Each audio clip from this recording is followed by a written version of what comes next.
More seconds.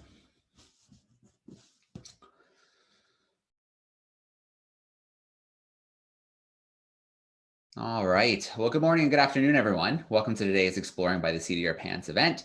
My name is Joe Grabowski, and I will be your host for today. Really excited for today's event. Normally, we'd be broadcasting live into classrooms across North America and beyond, and it's really cool to be able to keep doing these events and broadcast them right into the homes of educators, parents, and students all across North America. So we're really excited to have you all tuning in today. As I look on YouTube, I can see that our numbers are growing, lots of groups starting to tune in. Use that chat sidebar on the right. Let us know where you're watching from. And of course, send us in some questions. We're also doing something a little bit fun today. We started using Slido in our events. So Slido, I just put the link there, and then you're going to need an event code. And in this case, the event code is Marine. So hop over there, join with the event code. We're going to have, you can put questions there. They can be upvoted. We're going to have live polls and quizzes during the events. We'd like to see you joining in from home in that way to interact a little bit more. All right, let us get things going. So really excited today to be joined by Hannah MacDonald and Nick Zachar. They are from NOAA's Office of National Marine Sanctuaries, and they're going to introduce the network of underwater parks encompassing 600,000 square miles of pristine marine ecosystems.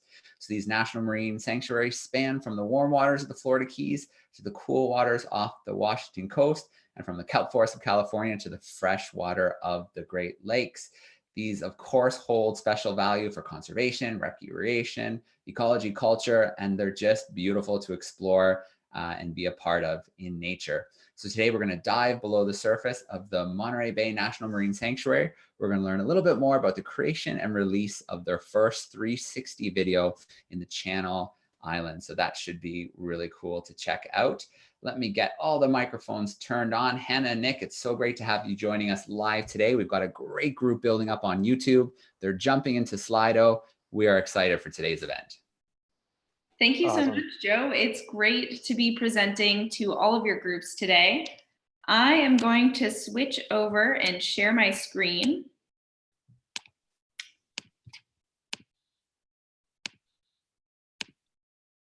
All right. So Nick and I are normally in our office at NOAA headquarters in Silver Spring, Maryland, but we are also reporting to you from home today too. I am the education specialist for NOAA's Office of National Marine Sanctuaries. And Nick, you want to introduce yourself? Yeah, hi, I'm Nick Zachar. I'm a filmmaker, and I'm currently a video production coordinator for NOAA Office of National Marine Sanctuaries, and I'm super excited to be here. Yeah, thanks, Nick. So I'm going to provide a little bit of an overview of the National Marine Sanctuary system before we take a virtual dive into Channel Islands National Marine Sanctuary. Nick, we brought him on today too because he is going to give you a little bit of background information on how we shoot in 360. So you'll get an overview of sanctuaries, you'll get to take a virtual dive, and then we'll get to see the behind the scenes on how we capture a 360 video. So I'm going to go to the next slide, which is a map of our National Marine Sanctuary system. So like Joe said, we encompass 600,000 square miles of marine protected areas. This includes 16 marine protected areas, 14 of which, they represent the blue dot on the map, are national marine sanctuaries. And then if you look at Papahanaumokuakea and Rose Atoll, those are marine national monuments. So this encompasses the entire system of marine protected areas with the two designations, Lake Ontario and Wisconsin Lake Michigan, as proposed national marine sanctuaries. So they span all the way from the cold waters of Olympic Coast to the warm reefs of Florida Keys, Hawaiian Island humpback whales in the Pacific, and up to Stellwagen Bank National Marine Sanctuary off the coast of Massachusetts. So I want to get us engaged with Slido right away. Have you heard of national marine sanctuaries before? So if you've opened up the Slido tab and are able to answer that question, that would be great. We'll continue once we get a percentage of people who've heard of us before. All right, so I have just opened up that poll. So take a minute. It looks like we've got over 40 groups using the Slido right now, so I can see the numbers popping in right now. So far, we're up at 75% have heard of the National Marine Sanctuaries before, kind of fluctuating a little bit, but it's kind of sticking around between 71 to 75% so far say, yes, absolutely, we have heard of these sanctuaries before.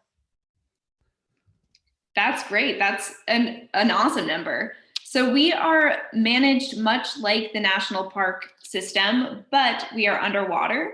So we are mandated to protect resources. We're mandated to monitor and research, and we're also mandated to do education and outreach, kind of like what Nick and I are doing right now.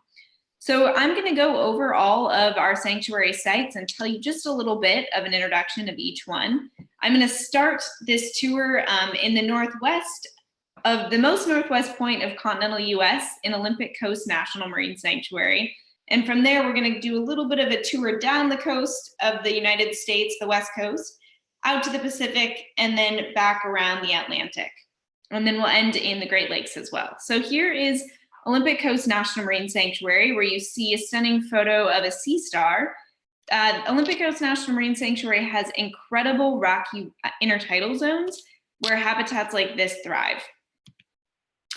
Going down to Northern California, we have Greater Farallones National Marine Sanctuary. These beaches in the winter host as a breeding ground or a mating ground for elephant seals. Cordell Bank National Marine Sanctuary is the home to some deep sea coral reefs. This is an upwelling zone, as much of the other California National Marine Sanctuaries are too, that produces incredible corals deep in the ocean because of the nutrient-rich waters. We also have Monterey Bay National Marine Sanctuary, and I'm hoping many of you know about this incredible find they had in the deep sea back in 2018, which was the brooding octopus garden. So this is one of the special features that Monterey Bay National Marine Sanctuary has.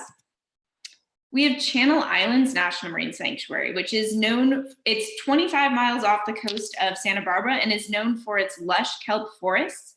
Here we have a lobster that lives in the kelp forests of Channel Islands National Marine Sanctuary. And going all the way to the Pacific, we have the Papahanaumokuakea Marine National Monument. And here we have a Hawaiian monk seal and a green sea turtle nestled on the beach. So these are two of the most charismatic marine species seeking shelter in our Marine National Monument. We also have Hawaiian Islands Humpback Whale National Marine Sanctuary in Hawaii. So this is the grounds for mating for humpback whales, as well as what you can see here is a beautiful sea turtle with a coral reef in the background that's protected as well. Going even further west into the Pacific, we have the National Marine Sanctuary of American Samoa. So a fun fact about American Samoa is that it includes the Big Mama coral head, which is the largest known coral head in the world. So largest known also potentially means the oldest. So this National Marine Sanctuary has a very unique feature. Going to the Gulf, we have Flower Garden Banks National Marine Sanctuary off of Texas, 100 miles offshore, where there are an abundance of beautiful reefs as well as manta rays that are protected. Going to Florida Keys, we have amazing shallow water coral reefs, including places for fishing, like for this grouper right here. If we go a little bit more north off of the coast of Georgia, we have Gray's Reef National Marine Sanctuary, which also is a beautiful spot for coral reefs, shallow water again. And going even further north off the coast of North Carolina and Virginia, we have Monitor National Marine Sanctuary. So this is the first national marine sanctuary that was designated for historical purposes. The USS Monitor was a Civil War shipwreck, which is one of the US's most iconic shipwrecks that's protected. Also, as you can see from this photo, it is the home to tons of biodiversity, including these sand tiger sharks. Our newest National Marine Sanctuary, which was designated in 2019, so just this last November, is Mallows Bay Potomac River National Marine Sanctuary. This National Marine Sanctuary also protects cultural and historical resources from World War I and II shipwrecks. Going even further north to Massachusetts Bay, we have Stellwagen Bank National Marine Sanctuary, which is known for its abundance of fisheries like cod and haddock and whale watching. So if you've ever been on a whale watching tour up in Massachusetts Bay off the coast of Boston, you may have been in Stellwagen Bank National Marine Sanctuary. Going all the way to the Great Lakes, the freshwater of Michigan, off the coast of Alpena, Michigan is Thunder Bay National Marine Sanctuary, where they protect over 200 shipwrecks, like the one seen in this photograph here. All right, I'm going to turn it back over to Slido for our second question. Have you ever visited a National Marine Sanctuary? So now that we've done our little tour, I want to know how many of you have actually been to a National Marine Sanctuary before? All right, the poll question is open. Answers are coming in already. Let's give it a few seconds to see where things shake out. So when I closed the last poll, it ended at about 62% said that they had heard of NOAA Marine Sanctuaries before. And so far, we've got about 40 responses so far. We're sitting at 50-50. Oh. Well, I can tell you by the end of this presentation, you will have virtually visited Channel Islands National Marine Sanctuary. So maybe your answer will change. There we go. Pretty cool. And I wanted to share too, you shared the Monterey Bay National Marine Sanctuary. I was on board of the exploration vessel Nautilus when we did find those octopus deep on Davidson Seamount, which was pretty darn cool. That has to be one of the most exciting expeditions that you could have been on. All right, over 60 responses so far, and we're settling in at about 56% say, absolutely, we have visited a National Marine Sanctuary before. Awesome, that's a great number. I'm excited by that. All right, so National Marine Sanctuaries, I've given you an overview of their locations and a little bit of the resources that they protect, but we protect everything from sea giants like the ones in Stellwagen Bank, the humpback whales there, to Monterey Bay National Marine Sanctuary, to the small sea life that lives on all of the coral reefs that are inside of our sanctuary system as well. These places are protected for their abundance of biodiversity. They're great places for special creatures to seek shelter.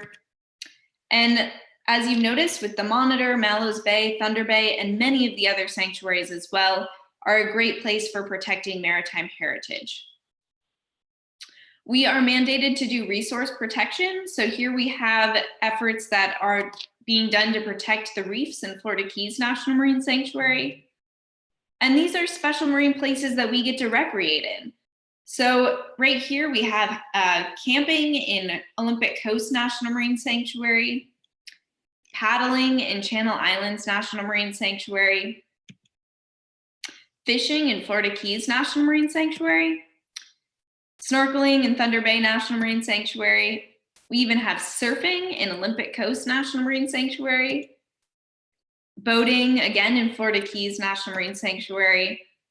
Oh, and we have another Slido question. So how many square miles, I think it's been mentioned twice, how many square miles do National Marine Sanctuaries encompass? So we have a little bit of a quiz here. All right, let's see how well people are paying attention. I've opened the new one. Let's see how we're doing here. All right, first answers are coming in, looking pretty good. Numbers jumping.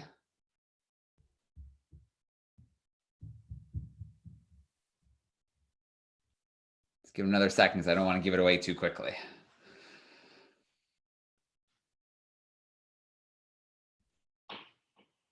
Okay, so at the moment, with well over 40 responses so far, Hannah, they've gone for option B. About 67% say 600,000. Yes, that's correct. So over 600,000 square miles are protected, with hopes that that number increases with expansion efforts and new designations as well. So that's 600,000 square miles of protected areas, protected for their natural and cultural features that allow people to use them in a sustainable way. So these places are cherished for their recreational value as well as their commercial value, including fishing, diving, and tourism. So really, we like to protect these places for you. These are your places. So with that, I am going to turn it over to Nick to introduce our first 360 video of Channel Islands National Marine Sanctuary. Awesome. Thanks, Hannah. So for the past year or so, we've been diving in literally to the world of virtual reality filmmaking. We are doing this so that the American public and others around the world can see these amazing places without physically traveling there or even getting wet. So we are excited to share the first VR film of our Sanctuaries 360 series, where you'll make a new sea lion friend in Channel Islands National Marine Sanctuary. It might be a little jumpy because we're on Zoom, but we'll also include a link so you can check it out after the presentation. Hannah and Joe, are you ready to virtually dive into Channel Islands National Marine Sanctuary? Yeah, I will be playing the video now. And just so you're aware, this YouTube offers a 360 media player where you get to grab the screen, drag your mouse across, and that's how you explore in 360. So this video is also viewable on a cell phone where you can turn it like this, or use your finger to scroll across. Tablets, virtual reality headsets, so many different ways to watch this video, especially with the link in the chat that will be sent out. But for now, we're gonna play it on my laptop, and I'm gonna be in control of where we're looking.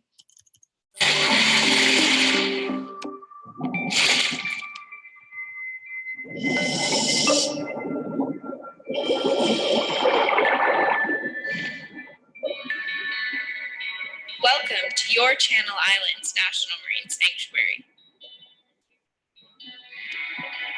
In front of you rises underwater forests of kelp, teeming with life.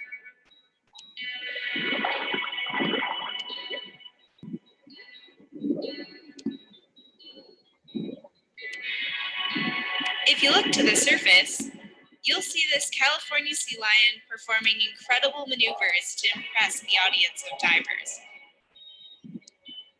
As you can see, sea lions make a lively dive buddy due to their playful characteristics.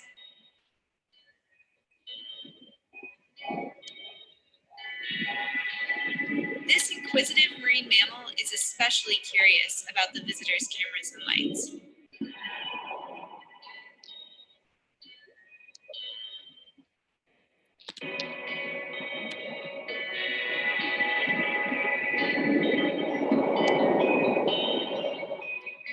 Watch as the sea lion swims through a submerged arch off Santa Barbara Island.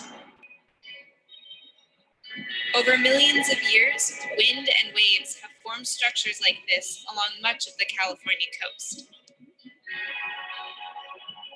Can you spot something bright orange and disc-shaped? That's the Garibaldi, which happens to be the California state marine fish. Look closely. These underwater arches and rocky reefs are teeming with colorful life, including red sea fans, red and black urchins, and orange cup corals.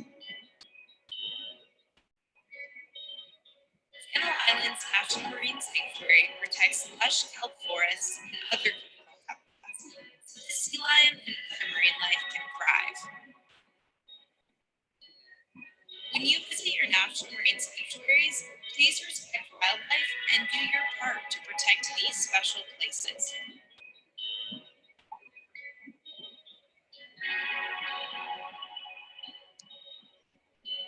Experience more of these incredible ecosystems in 360 degrees.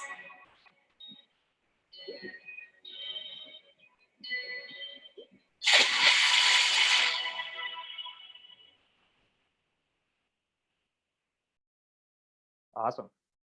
I'll pause that and get back to the presentation. Thanks, Hannah. So that was, now you all have visited virtually a National Marine Sanctuary. I think we're going to run a word cloud, a Slido word cloud. So what is one word that resonates with you after watching the 360 video? And I'll let the responses come in, and Joe can maybe say a few that are coming in. All right, very cool. So not only did we have someone who worked on the video, the videography, but we also had the narrator joining us today, which is pretty darn cool. Awesome job, both of you. All right, the responses are just starting to trickle in. So one word after you, oh yeah, lots of good words coming in. We've got gorgeous, beautiful, mysterious, satisfying, awesome. Lots of awesomes coming in, so that's good. Some more mysterious, magical coming in again. Swimtastic, that's a new one. Ooh, Swimtastic. I like that one. Okay, lots of good ones coming in. Oh, we got a cheater. Kelp is cool. That's 3 words.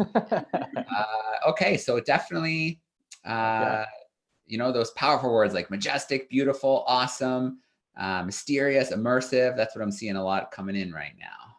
Awesome, and that's what we want. I mean, that's our goal with these virtual reality films. So, and it was all those words, you know, being a part of the team that made the film. So here you'll see some photographs that represent the series that we'll be releasing in the coming months.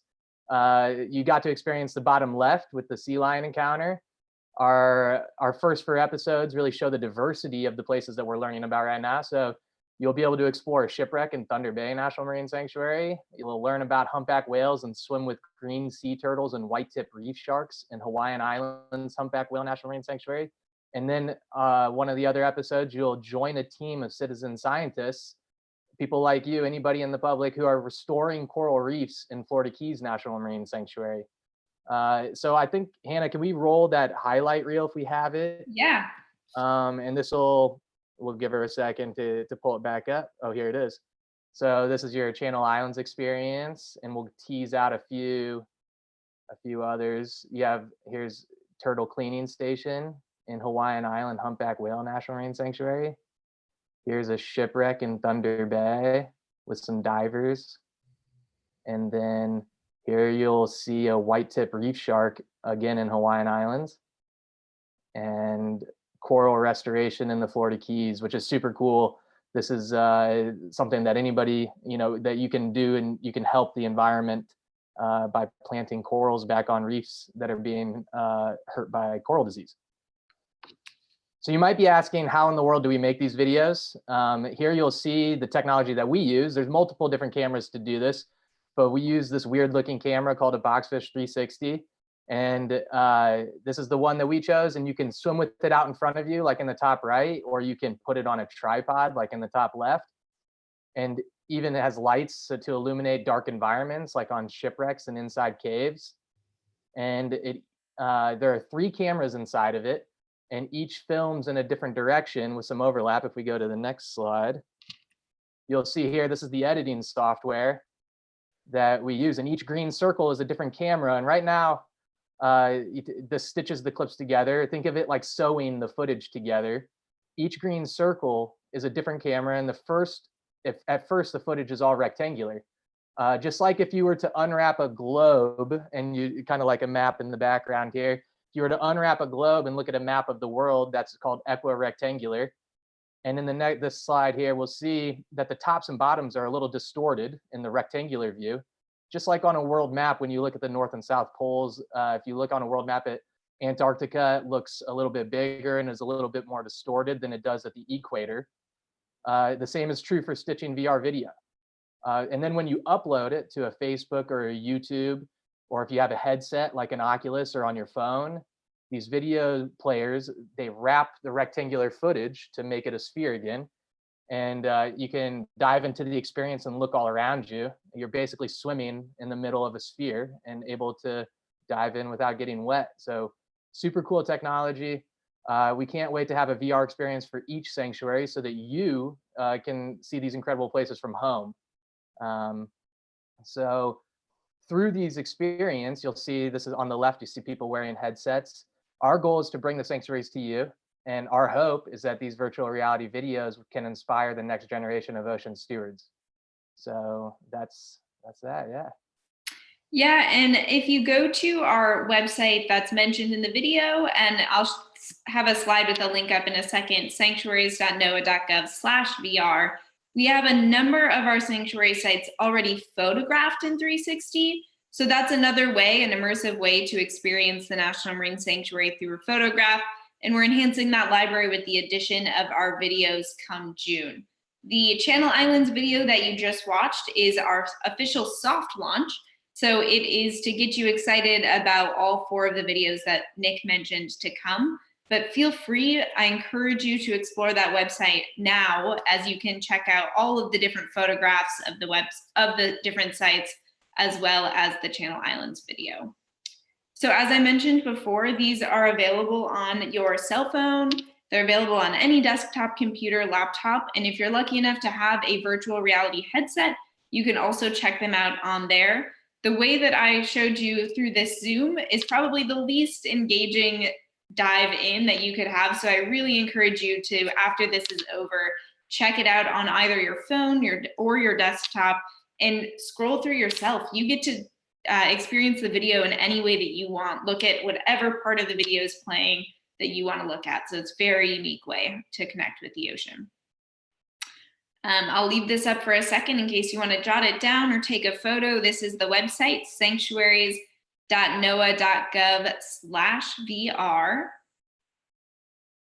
And while this is up, and if you are an educator or would like to tell your teacher, we are going to have lesson plans created that align to each of these videos, including an overall sanctuary system lesson plan. Those 5 lessons, one for each video, and the overview sanctuary system lesson will all launch in June as well and are matched to next gen science standards for middle school grade ranges. So keep that in mind. Let your teacher know if you want to do virtual reality in your classroom, that there are education materials that pair with these videos.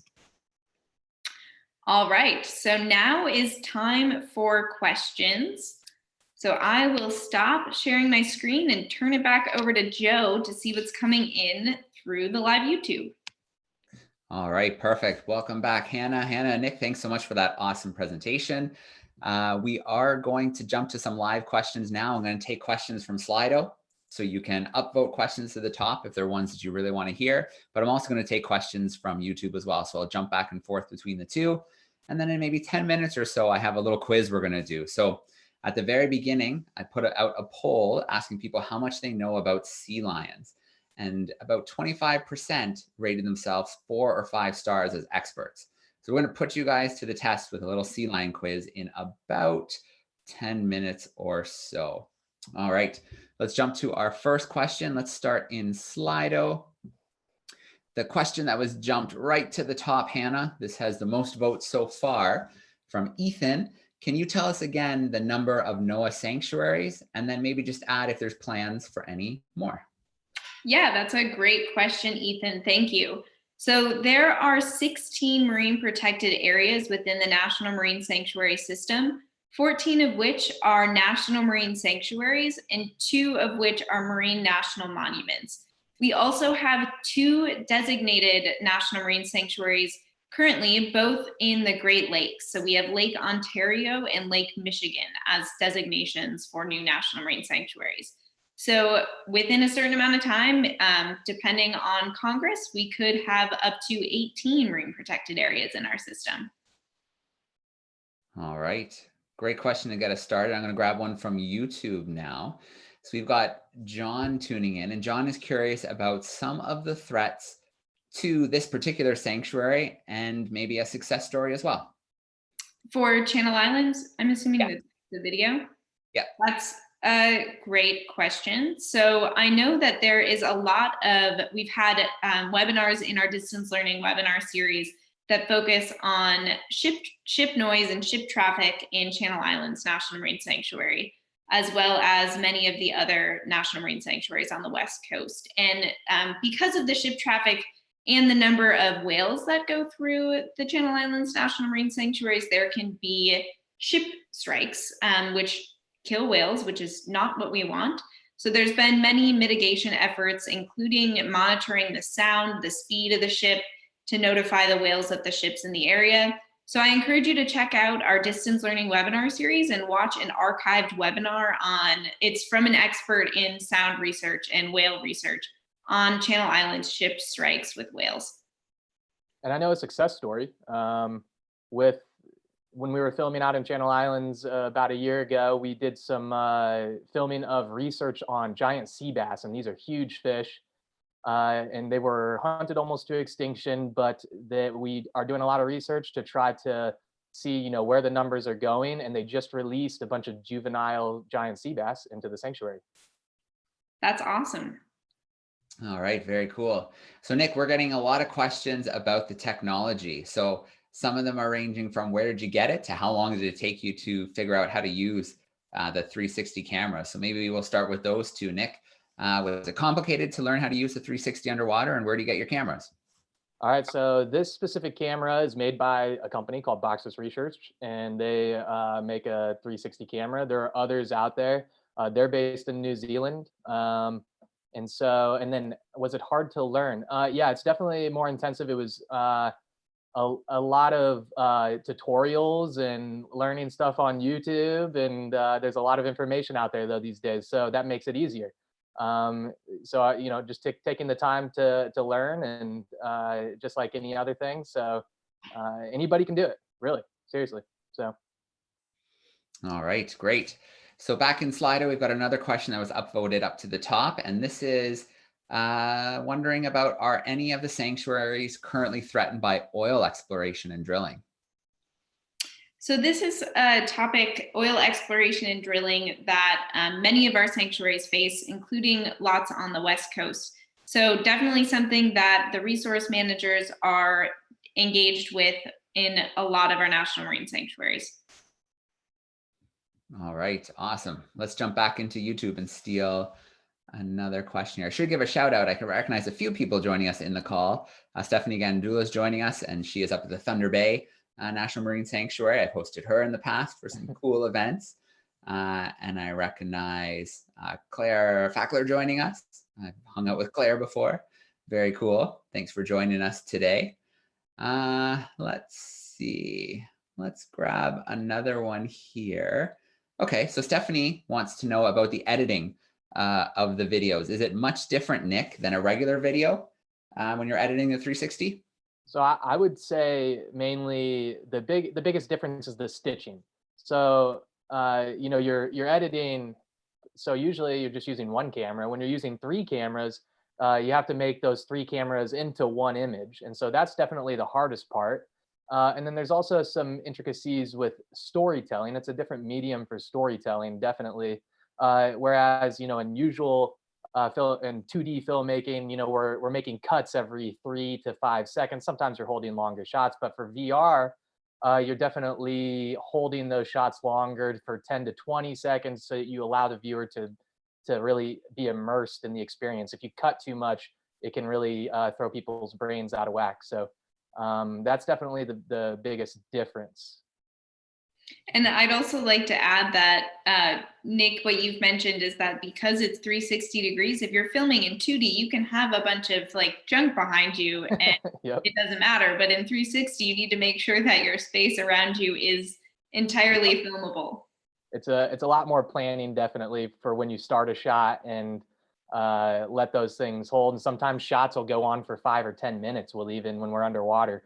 One shot can be a whole dive, and sometimes a dive is 40 minutes. So yeah, definitely thinking about that. All right, getting a lot of feedback in the chat. A lot of educators who are tuning in are really excited about this resource, especially with the lesson plans coming. One example, Emily Wheat here is a first grade teacher, so she's really excited to be able to use some of these videos and pictures and the lesson plans with her first grader. So that's awesome. That is great. Yeah, these resources are for students of all ages, and really a great way to bring sanctuaries to the students, like Nick had mentioned. So that's our goal, connecting students from anywhere in the country to the system of national marine sanctuaries. All right. Well, Hannah and Nick, I feel my hands are tied here because the #1 upvoted question here in Slido, and I'm going to have to ask it because it's the #1 upvoted. They're wondering if you had to guess which sanctuary Bikini Bottom was located in. Yes. Ooh. If it's in one of the sanctuaries, which one do you think it would be in? My hands are tied. It was upvoted. This is a good opportunity to talk about One Ocean. That's good. So That's that's the best answer. You want to talk about it? Sure. Yeah. So I mentioned that there are sanctuaries in the Pacific Ocean, the Atlantic Ocean, the Gulf. All of these sanctuaries are a part of one global ocean. So personally, my answer would be, I think that Bikini Bottom's and Florida Keys National Marine Sanctuary. Just because of the quirkiness of Florida Keys and the quirkiness of Bikini Bottom, it seems like a good fit. But all of the sanctuaries are connected through one global ocean. So really, Bikini Bottom could be anywhere. All right, very cool. I like that answer a lot. All right, let's see here. Oh, I like this one from Danielle. How are locations for a NOAA sanctuary determined? That's a great question. So we have a nomination process that actually starts at a community level. So if a community decides that their body of marine area is significant to them for cultural resources, for economic value, aesthetic value, they can go through the nomination process to establish the National Marine Sanctuary itself. From there, it goes on to Congress and gets passed that way. That's how Mallows Bay National Marine Sanctuary was designated back in 2019. So I think, if you have an area that you think should be protected as a sanctuary, it's up to the citizens to do that. So, yeah. All right, great. So this is an interesting little point that's coming up in the chat. Is some educators are just mentioning that YouTube is blocked by some school districts. Is there going to be a place where these could maybe be found in another location to check out? Yeah, so these videos should be able to be downloaded once they're launched.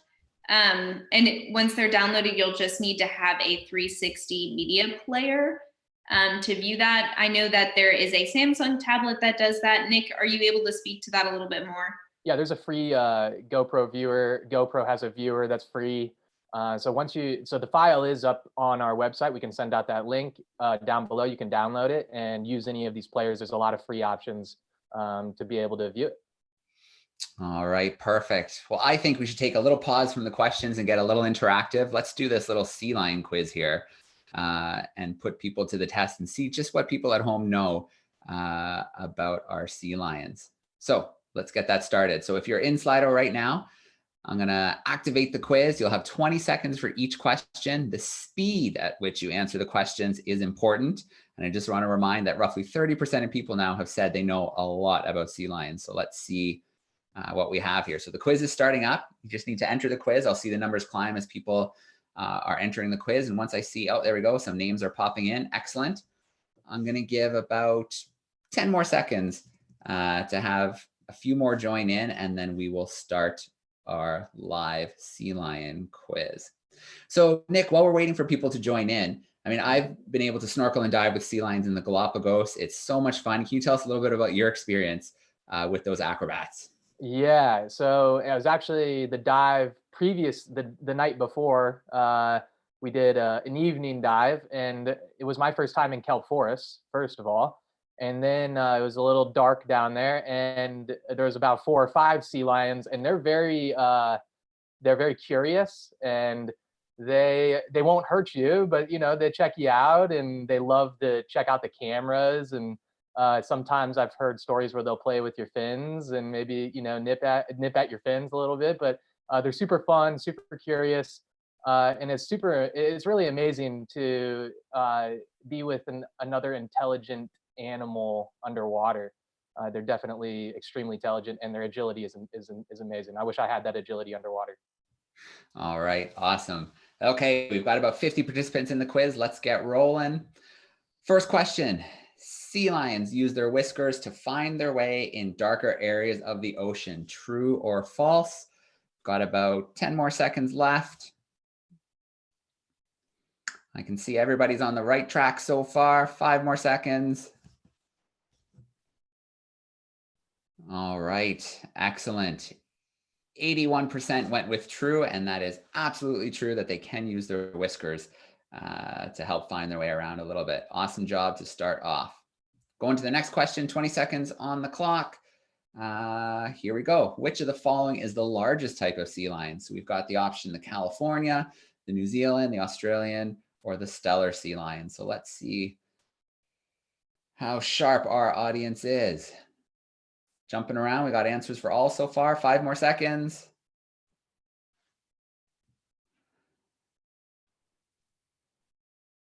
All right, that one's closed, and it looks like we couldn't fool. We got 44% went stellar sea lion, and that is correct.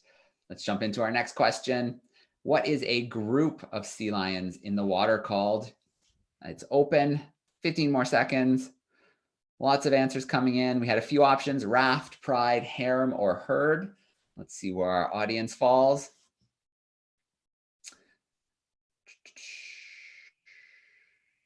All right, question is closed, and 33% went with the right answer, a raft. And let's wrap it up with our final question. What is a major difference between seals and sea lions? So a major difference is that sea lions have, and then we gave some options there: blubber, ear flaps, fur, or sharp teeth. Let's see where things shake out in the last 5 seconds.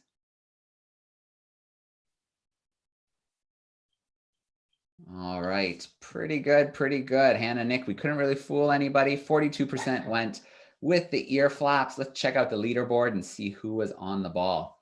So John, 4 out of 4 in 37 seconds flat. Wow. We had Lauren in second place with 3 out of 4 at 37 seconds, and Martha 3 out of 4 at 38 seconds. So awesome job, everyone. Awesome. Thanks for tuning in to that quiz. Let us jump back to a little Q&A action now. While you're looking for a question, I will add one thing. You asked about the interactions with sea lions, and that brought up something in my mind. It's really important to let these animals control the interaction. That's the most important thing. So, we are kind of try to be flies on the wall and let the sea lion kind of dictate what that interaction. If he wants to leave, let him leave, him or her, that type of thing. So, yeah. All right, excellent. Good point. Can I give a shout out to Marine Science High School seniors who are tuning in right now? Mrs. P says she misses them. So I want to get that shout out there. So Mrs. P and her group. And then the top voted question right now is about the lifespan of sea lions. In your research, did you guys come across what the average lifespan of a sea lion is? I do not know that no off idea. the top of my head. Do you, Nick? No? I do not know. That can be the homework assignment. All right. So I looked it up on YouTube. I'm going to keep it to myself, and we are a little homeschool homework. See if you can find that lifespan of a sea lion. Awesome. Also, I could point us in the direction of our YouTube channel. The National Marine Sanctuaries has a YouTube channel where we have weekly videos, and one of our Earth is Blue videos was definitely all about sea lions. So maybe you could find the answer in there, or many other different facts about sea lions. And the difference between a sea lion and a seal. There's a lot of good information on it. We have a video that's all about that. And you should follow our Facebook page too on NOAA Office of National Marine Sanctuaries, and you'll see all our videos on there too. So. All right, very cool. Well, first of all, I want to give a huge shout out to our YouTube viewers. We had a ton of groups tuning in live. Thanks for sending in so many great questions. Thanks for all the introductions. I mean, we barely scratched the surface of everybody who was tuning in. We had groups all across the US. We had groups in Canada. We had Virginia, Massachusetts, Ontario, Thunder Bay, San Jose, California. I mean, the list just goes on and on. Toronto, we had an awesome group tuning in live for us today. Santa Barbara, lots of great groups. Thank you for taking part in the Slido. It's always lots of fun to do those little interactive polls and quizzes. And then I'm going to shift over to Nick and Hannah. Thank you so much for joining us today, for pulling together that information, taking us on a little virtual tour of the marine sanctuaries, and the 360 content looks incredible. I can't wait to see more. Thank you so much, Joe, and thank you to your platform, Exploring by the Seat of Your Pants, for connecting us with students and individuals across the country. Yeah, thanks for having us, and we love what you do, so yeah. Excellent. Thanks so much. Lots more events coming up today. Actually, if you stay on this channel, about 15 minutes, we'll be at the Vancouver Aquarium checking out coral reefs, so join us for that one. Again, Nick, Hannah, everybody at NOAA Marine Sanctuaries, thanks for all you do, and thanks for joining us today. Thank you. Thanks, everybody, for watching.